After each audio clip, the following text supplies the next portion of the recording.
Thanks very much for the opportunity to make this presentation. It's really useful for me and it's great to get the information out there.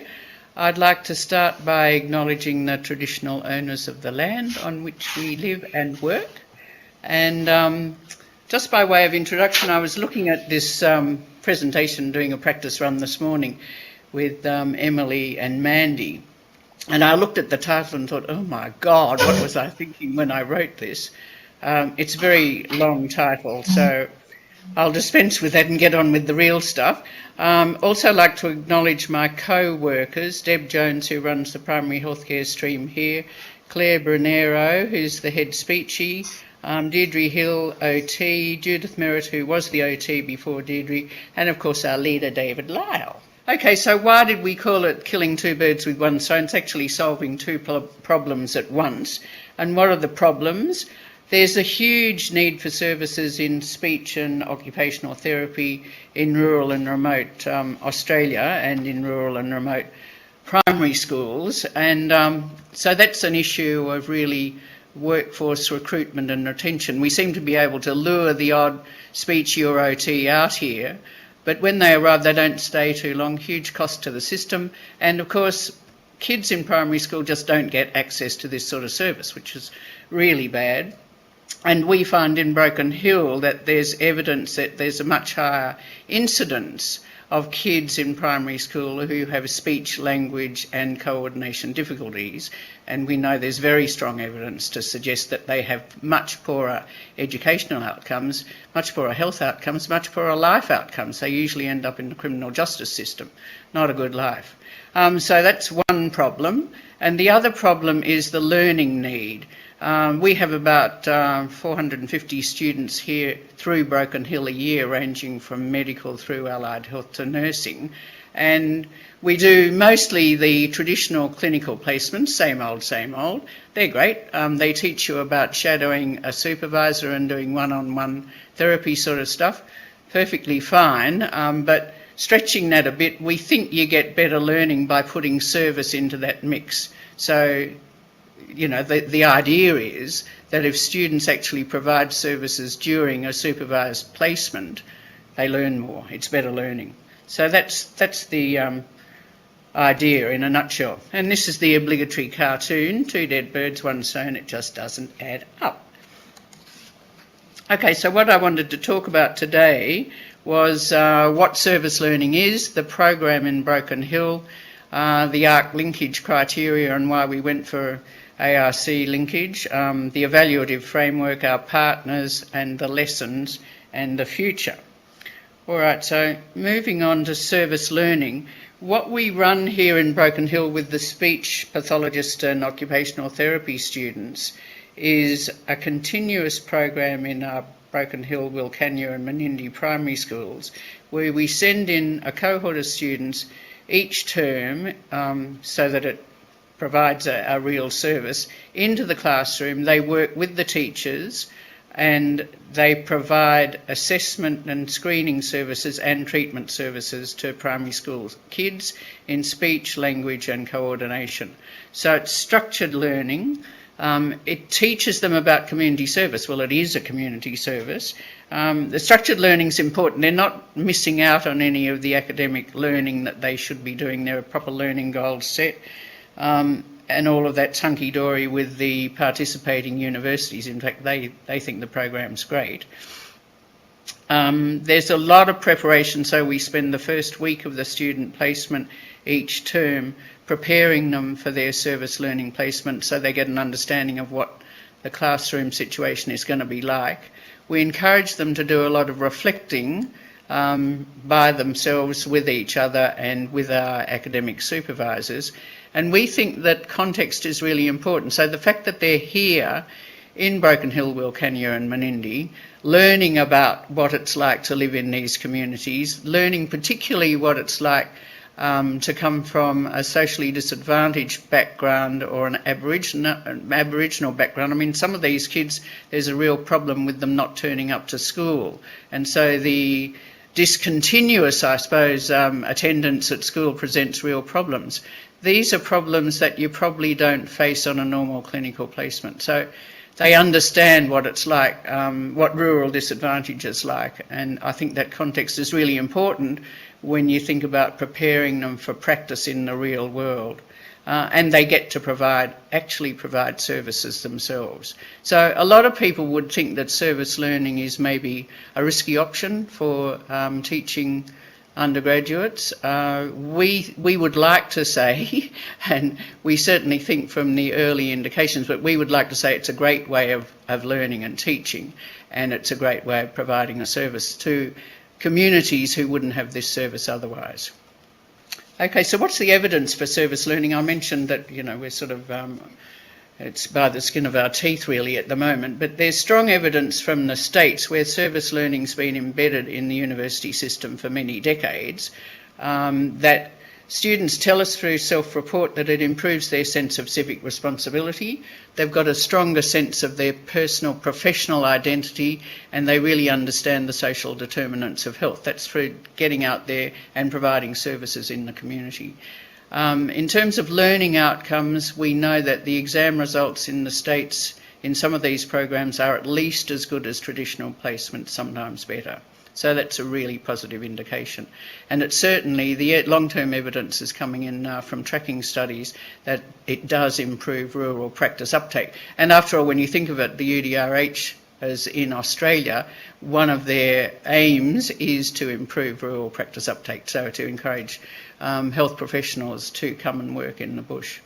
So what do we know in Australia? Well, there's not a lot of service learning in Australia. There's a bit of putting students out into community type placements where they participate as a team member, but as far as we know there are very few examples of what we would call service learning in Australia.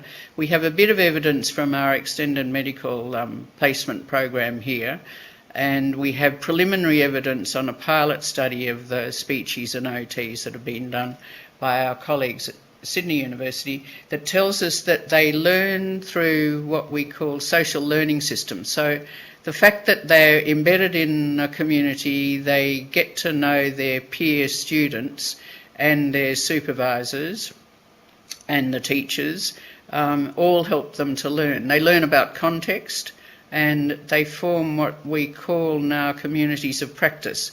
So the social learning systems and the communities of practice really act as a support for learning, and that seems to be coming through. So, but as I said, that's only a pilot study, and we need to get more evidence to shore up our future.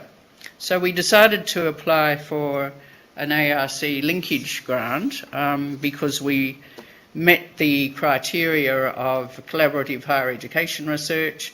We're creating new knowledge and certainly building on existing knowledge in a creative way, we think. Certainly involves risk. I mean, some of the more traditional allied health professionals would say that you shouldn't be doing service learning, that it's very risky and it's providing a second-rate service to children who are very much at need. We'd prefer to call it innovative.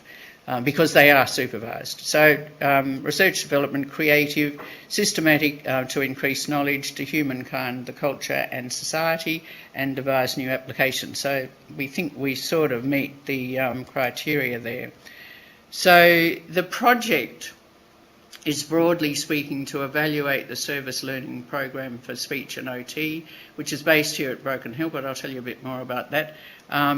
So we divided it into 4 components to describe the service learning programs across the 4 sites that are involved in this study, to look at the impact on tertiary allied health student learning outcomes. How do students learn? Do they learn better? To look at the impact on the kids. Do they actually get anything out of this service, and how can you measure it and how can you prove it? And to find out if the programs are transferable, so to go back and have a look at them and see how they're sustained, because we want to be able to roll these out to other underserved communities where there are no services, but we can put students there. Okay, so obviously multi-site, and Broken Hill is the index site because the program here has been running since 2009. Our other sites are Western Sydney, so Broken Hill is classroom based. Western Sydney, the University of Sydney Faculty of Health Sciences send speech pathology students out to a clinic in an underprivileged area in Western Sydney to where the kids are bussed in to the clinic. So that's a clinic-based service, but it is run by students. The next site is Katherine, which just started up last year. That's speech pathology only, no occupational therapy, and that's in Flinders, Northern Territory Medical School. And there are 2 speechies who go out there, and they're just doing their second placement now. And the last site is Geraldton in Western Australia with the Combined University Centre for Rural Health, and that's a speech and OT classroom base. So 3 of the sites are classroom based, Broken Hill, Katherine and Geraldton, and the other one, Western Sydney, is clinic based. So one of the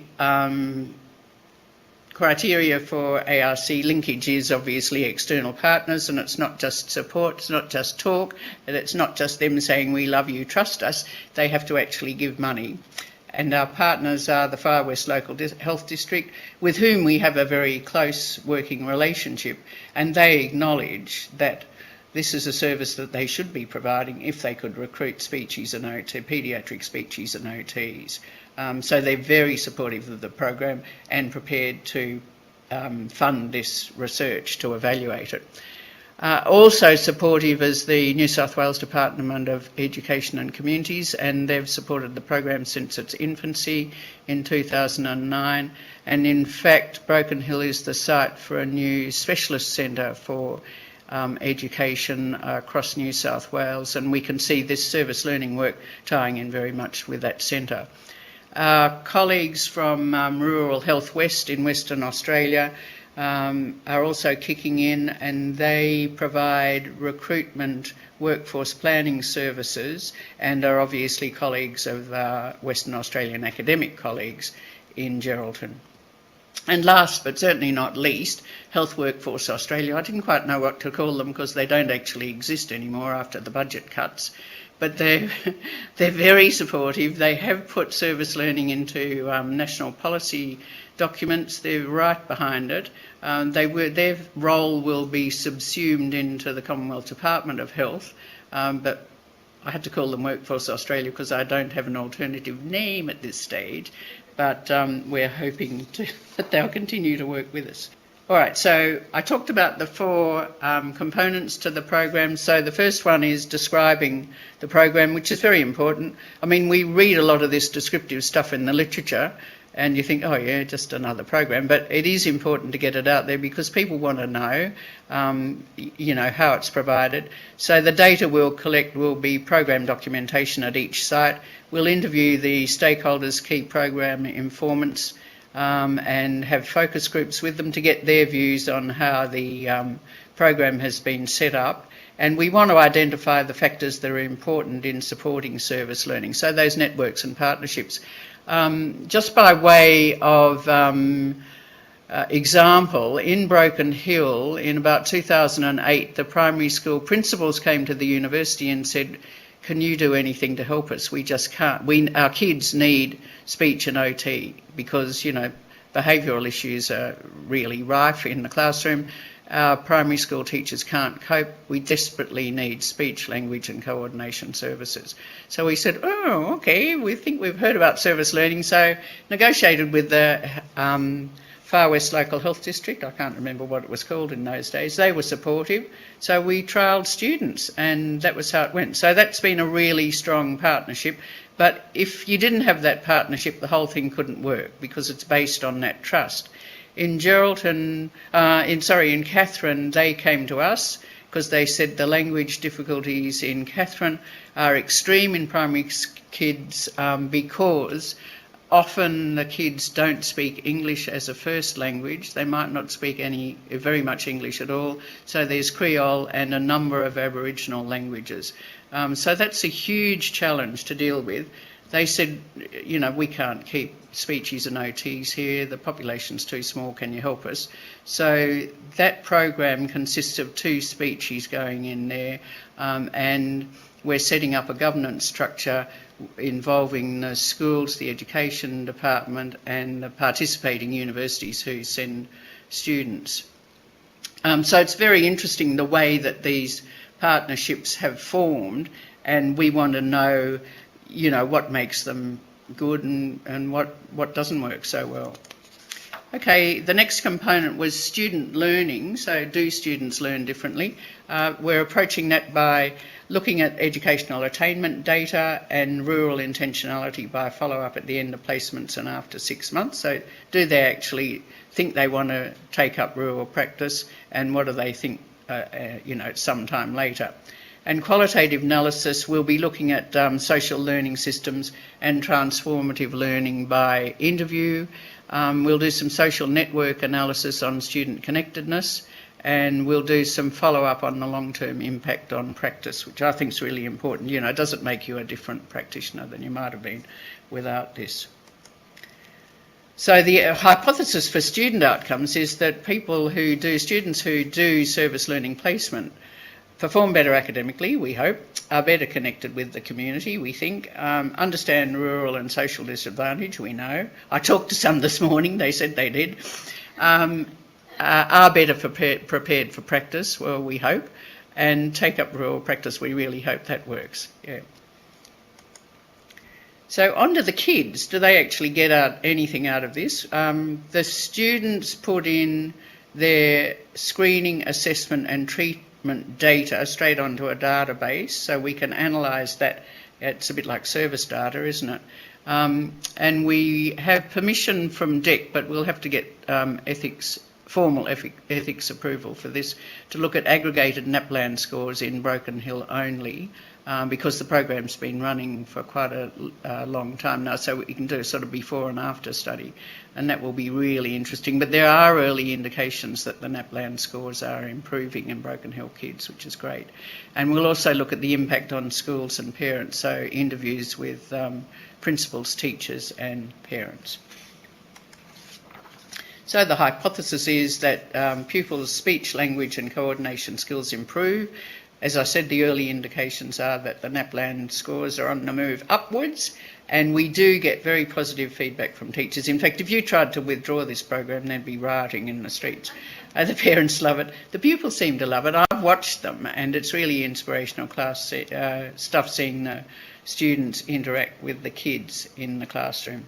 And the principals are our best friends. But of course we need to confirm this with solid evidence. So what do the speechies and OTs do? I said they directly enter their data. They do this screening, assessment and interventions each term, and then they hand on to the next cohort of students. And this alphabet soup down here, they're the screening and assessment tools that the speechies and OTs use. If you need to find out what they are, I'll be happy to tell you. I've made notes. Okay, the last component of the ARC research application was the model transferability. Is it stable over time? So we go back after a couple of years and look at the program documentation again, re-interview and have focus groups with the stakeholders and see how stable those networks are, and see if the program has changed very much, because you have to change depending on, you know, to be responsive to local need. So I think that's really important to convince people that it is transferable. Okay, so what have we learned from the ARC process? That I never want to do it again. Well, we learned that it's really important to have a driver, and so David Lyle took me offline for 10 glorious weeks, and it occupied all my time and an awful lot of his time. This is a project that has 4 participating universities with 8 CIs and 4 partner investigators. So it was very complex. The partner investigators from places like the HWA, the Western Australian crowd, DEC, and the Far West Local Health District was all right, I know them. But getting to talk to those busy people who were very senior in their organisations was extremely difficult, so I had to become the best friend of their PAs, and that was the only way we got the liaison done. Another point I'd make is that the research office at University of Sydney was extremely helpful. I actually went to Sydney to meet them, so they knew me, and discussed the project with them. and they were really helpful. They would always answer my emails and take my calls, and they gave very helpful feedback at various stages during the writing of the grant application. And at the end of the 10 weeks, we took Emily Salmon offline so that she could look at the whole proposal with fresh eyes, and I'm really pleased we did that. It was great. So what does the future hold? They tell us we're meant to know the results of the ARC applications this month, but the month draws inexorably to its close. And with this government, we really don't know how punctual they'll be. We still, however, have partner commitment, and they've said they will kick in the funding, so we will go ahead. It would be nice to get a big grant for Broken Hill because we haven't had one yet. So we're now working on setting up the governance structure and storage for research data, so we can use that across the 4 sites, and just setting up the working groups for each site and each component of the project, and data collection will commence as soon as we can get ethics approval for each component. And the pilot project that I mentioned here in Broken Hill with the speeches and OTs was, we got ethics approval for that previously, so they're just in the process of analysing that data now, and that will inform future studies. Okay, that's it. Any questions? Sue, hi, it's Jo Longman here from the UCRH in Lismore. Hi, Jo. Hi, how are you? Good, how are you? Yeah, I'm fine. Look, I wanted to just ask a bit more about, you mentioned earlier that your detractors were talking about risk. Yep. Concerned about risk. Can you just talk to us a bit about what sorts of concerns people have about this model? Yeah, sure. Look, it's a very real issue, and we do spend a lot of time justifying the program to the more traditional allied health academics and professionals. So there are some people in the allied health world who would say, this is rubbish. You are sending out students who aren't qualified yet to provide screening, assessment and treatment services to kids at need. You know, these are high-risk kids, and this is a very risky undertaking. And, you know, you've got to have some sympathy with that.